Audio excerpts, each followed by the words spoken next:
If you've ever dealt with a person who was insecure, who was petty, who took offense every time you pitched an idea or made a suggestion, who always took credit themselves for things, you need to stay tuned. You need to listen to what I'm going to talk about today, because we're talking about petty and insecure people.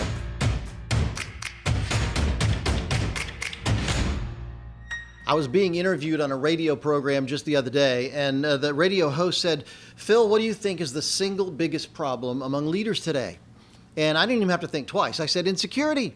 Insecurity. It's interesting to me that insecurity runs rampant in Hollywood. It runs rampant in business. But I'll tell you where it's surprising that it runs so rampant is the church. It's interesting that for people who teach that we are made in God's image, it's shocking just how insecure church leaders can be. Let me start with just a checklist of, what makes a person petty or insecure. It's interesting. Proverbs 18:2 says, "A fool takes no pleasure in understanding, but only in expressing his opinion." Boy, that is true when it comes to insecurity. Let me give you 10 things that, or maybe 8 things that I think will really show you what an insecure person can be. And you might even want to check this against people you work with, or worse, check it against you. Number 1, insecure people continually have to remind people that they're an experienced professional. How many times have you worked with somebody who's constantly reminding people he's the boss, who's constantly telling you he's been around for a long time, who's constantly reminding everybody of his job title? That's a petty and insecure person. Number 2, they take every opportunity to take a swipe at other people's work. I mean, hey, doesn't it help coworkers to see their flaws exposed in public? They constantly are not encouraging people, they're criticizing people. Number 3, they dominate meetings with endless talking about what they've seen in their career and what they think about when it comes to the issue at hand. And if they ever let others talk, it's rare. They know that takes the focus off them, so it's important that they dominate the conversation. Number 4, they point out every flaw, no matter how small or insignificant, in other people's ideas. I remember I was producing a program for one organization, and we'd have a production meeting. We'd get the creative people together in a room, and the boss, the leader of the ministry, would rip every idea somebody pointed out. But 2 days later, when we showed up to produce the show, it was interesting that all those ideas I had that he'd made fun of in the production meeting earlier in the week, suddenly they'd come back as his ideas 2 or 3 days later. So they continually are ripping other people's ideas. Number 5, they're clueless how to fix the organization's big problems. So they really focus on petty, mundane, small-time things. Number 6, they never, ever show any grace.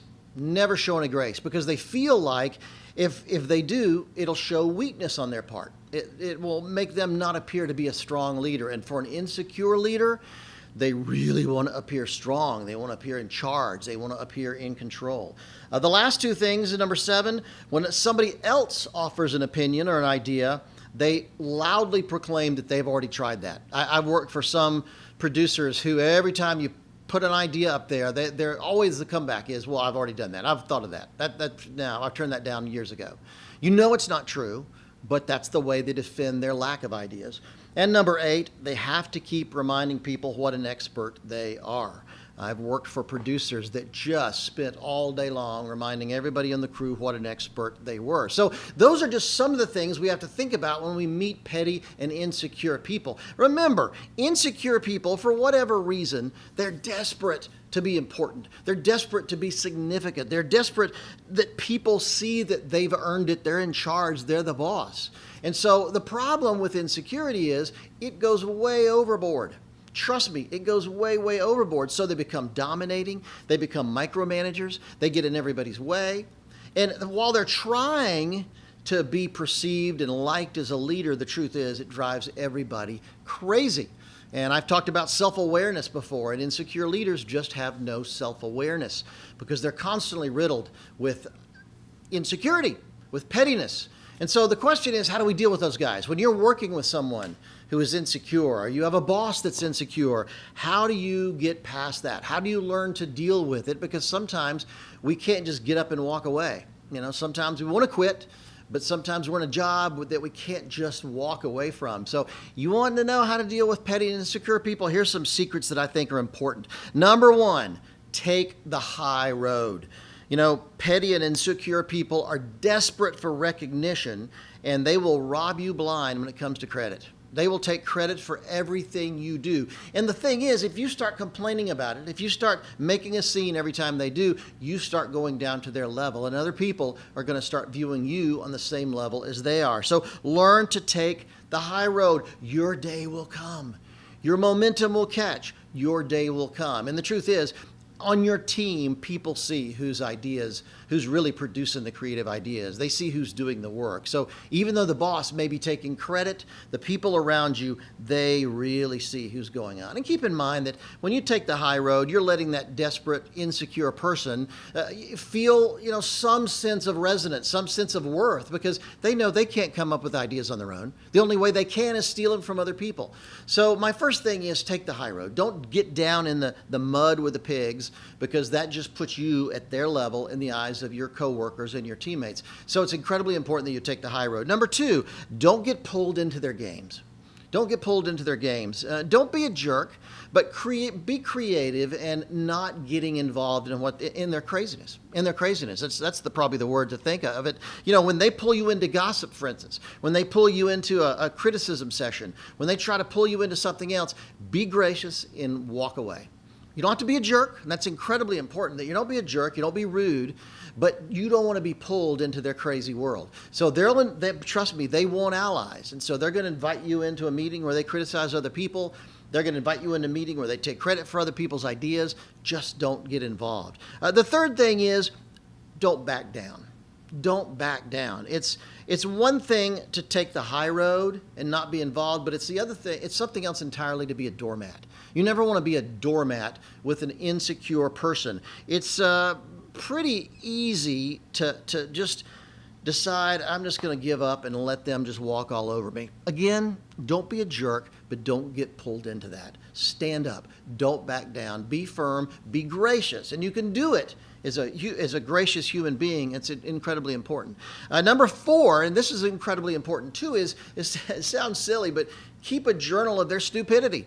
Keep a journal of their stupidity. Write down when they've been offensive, when they've taken credit for other people's ideas, when they've done something that's inappropriate. Write it down, because later, sometime down the road, if you ever do decide to go to a higher up, if you ever do decide to go to their supervisor, you're going to need to prove what you're talking about.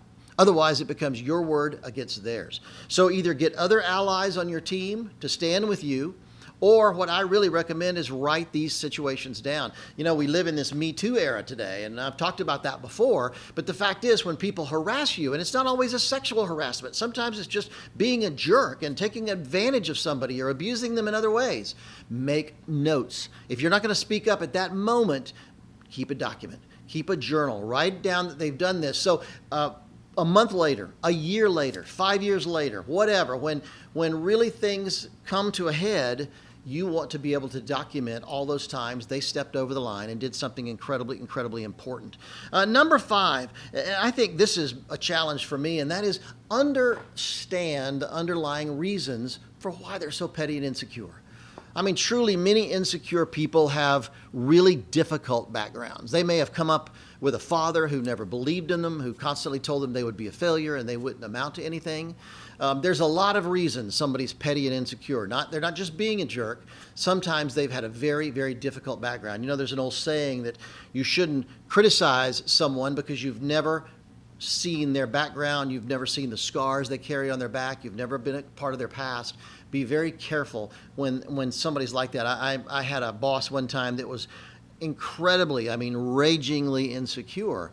And it didn't take me long to realize that he'd had a horrible past. He'd had a very difficult relationship with his father. His parents had divorced early. He'd had a lot of abusive things going on in his life. And he needed real help. Now, the problem is sometimes they're not interested in asking for help. Sometimes they almost wear their insecurity as a badge of honor. But the truth is, understand, when you see their underlying reasons, and it's a deeper river flowing, you start having a little bit more grace, a little more sympathy, a little more understanding of how they got there. So that's just really, that's a deep thing. And maybe you could be the source of their deliverance. Maybe you're the person. If you took the time to sit down. I actually worked with one guy. I had another producer on a project that I work with, years ago, and he was incredibly insecure. And I decided I'm just going to take him out. I went to a coffee shop one night. We just sat and talked about his past. He broke down and wept, and we had a chance for him to start to heal, and it made a huge difference. So don't always think that because somebody's petty or insecure, they're just a jerk. Understand that there's deep things underneath happening, and try your best to understand it. And finally, and you've heard this before, the number 6 thing is go where you're celebrated and not where you're tolerated. I didn't think of that. That's been around for a long time, but it's so true. Try to be in a work situation where people understand you, they appreciate you, they value what you do, and they value what you bring to the table. And the truth is, I understand it's difficult to change jobs.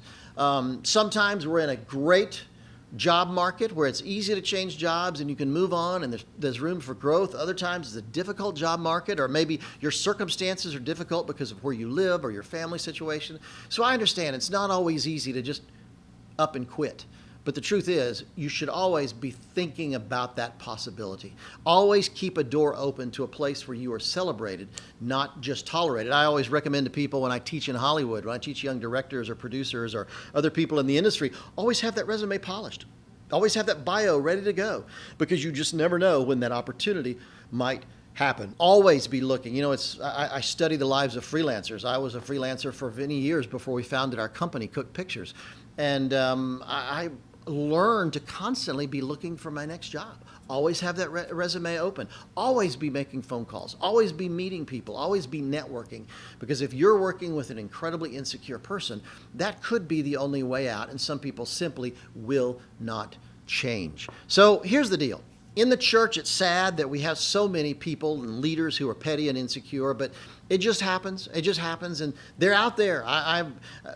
Early in my career, I dealt with a lot of them. I think God was very gracious to me in the fact that he taught me early how to deal with people that are so ragingly insecure. I had an early boss when I was working on a primetime television special while I was in college, who A, took the credit for everything, B, wasn't interested in talking to anybody. I mean, you couldn't make an appointment with him, you couldn't have a phone conversation with him. He wasn't interested in people at all. He just wanted the glory of his job. He wanted to drive a fancy car, he wanted to meet important people. He wasn't interested in actually leading a team of creative people.